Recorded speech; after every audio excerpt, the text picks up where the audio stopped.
Welcome back to my channel. If you're new here, go ahead and hit that subscribe button, give this video a thumbs up, and leave a comment down below with your thoughts. We break down the biggest stories with raw facts and bold analysis.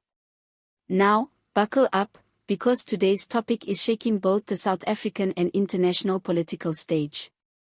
EFF leader Julius Malema has just fired back at former US President Donald Trump, who publicly called for his arrest.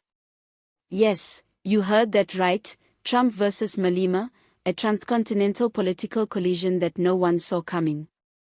In a stunning and controversial moment that's now gone viral, Donald Trump, during a televised rally in Florida, named Julius Malema, describing him as a dangerous radical and urging international governments to take immediate action against him. The statement seemed completely out of left field, with Trump referencing Malema in the context of discussing global land reform, race-based politics, and what he called anti-Western Marxist agendas. He stated that leaders like Malema should be arrested and held accountable before they destroy what's left of civilization. As soon as Trump's statement hit the airwaves, it was as though a fire had been lit under South Africa's political landscape. Julius Malema, never one to back down from confrontation, responded in the way only he can, unapologetically fierce, dripping with defiance, and brimming with political clarity. In a media address held at the EFF's headquarters in Braamfontein, Malema minced no words. "Donald Trump is not my president, and he will never dictate the terms of struggle to me," he said. "He is the embodiment of imperial arrogance. He represents everything we fight against: racism, white supremacy, and capitalist exploitation." Malema went on to frame Trump's remarks as an attack not just on him personally, but on the global movement for black liberation. "When Donald Trump speaks about arresting me, he is trying to arrest the idea of black self-determination. He wants to lock up the dream of land justice in Africa. But we are not afraid of bullies, even if they once lived in the White House." The moment was electric, deeply symbolic, and loaded with international meaning. In South Africa, Malema is no stranger to controversy. He is adored by supporters as a fearless truth-teller and freedom fighter, and reviled by critics who accuse him of inflammatory rhetoric and dangerous populism. But regardless of where you stand politically, it's hard to ignore the fact that his name now sits on the lips of one of the most polarizing global figures of our time. What's especially significant here is the geopolitical tone of Trump's outburst. While he no longer holds office, Trump still commands a massive following and remains a dominant force within the Republican Party.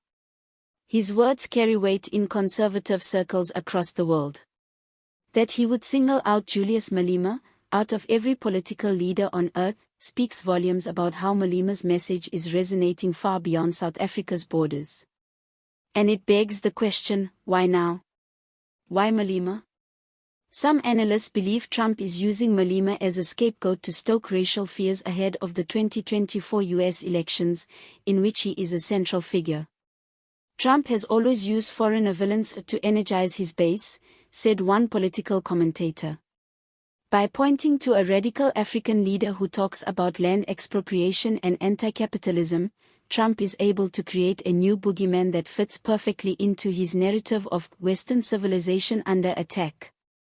But Malema is no stranger to international scrutiny.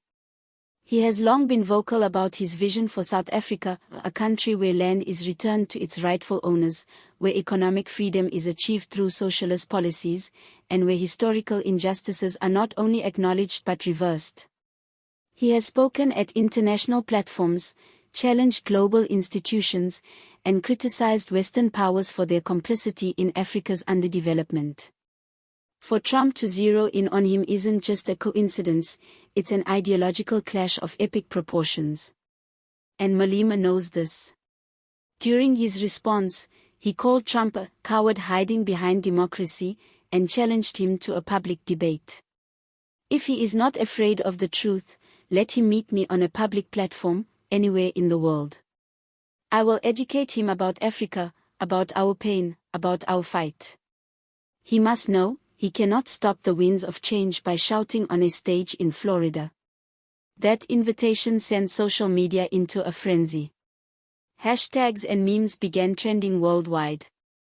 International news outlets began picking up the story, with headlines like "Trump targets South African firebrand" and "Malema vs MAGA." The moment has transformed from a bizarre political skirmish into a potential international showdown, and both leaders are using it to galvanize their respective bases. It's not just political theater, it's an ideological battle between two vastly different worldviews. On one hand, you have Donald Trump, the billionaire tycoon, nationalist firebrand, an unapologetic defender of Western hegemony. On the other, Julius Malema, the Red Beret revolutionary, proponent of radical land reform, an avowed anti-imperialist. It's capitalism versus socialism, colonial legacy versus decolonial dream, right-wing populism versus left-wing militancy.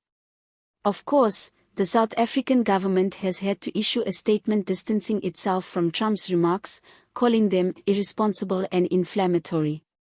The Department of International Relations and Cooperation, DIRCO, reaffirmed South Africa's sovereignty, reminding the world that its leaders are chosen by its people, not by foreign commentators or former presidents. The ANC, while often at odds with the EFF on domestic issues, also condemned Trump's statement as a violation of democratic norms. Meanwhile, EFF supporters have taken to the streets, waving placards reading "We stand with Juju" and "Trump is not our president." The party has announced plans to host an international solidarity rally, inviting activists from around the world to unite in defense of African liberation and freedom of speech. Malema declared, "This is bigger than me.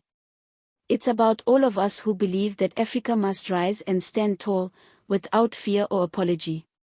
And therein lies the core of the story. This is not just about Trump or Malema. This is about global resistance. It's about the unfiltered, often uncomfortable conversations that must be had about power, race, justice, and sovereignty. Trump may have thought he was just throwing a name out into the political wild to score points, but what he's done is awaken a lion who thrives in political combat and never shies away from the fight. One thing is certain, the world is watching, and Julius Malema is standing tall, louder than ever, daring the world to listen. Thanks for watching, and if you found this deep dive insightful, smash that like button, subscribe to the channel, and turn on the notification bell so you never miss a story like this. We want to hear from you. Do you think Trump's attack on Malema was justified or outrageous? Is Malema rising as a global voice for the oppressed, or is this simply political theater? Leave your thoughts in the comments below. Until next time, stay informed, stay bold, and keep questioning everything.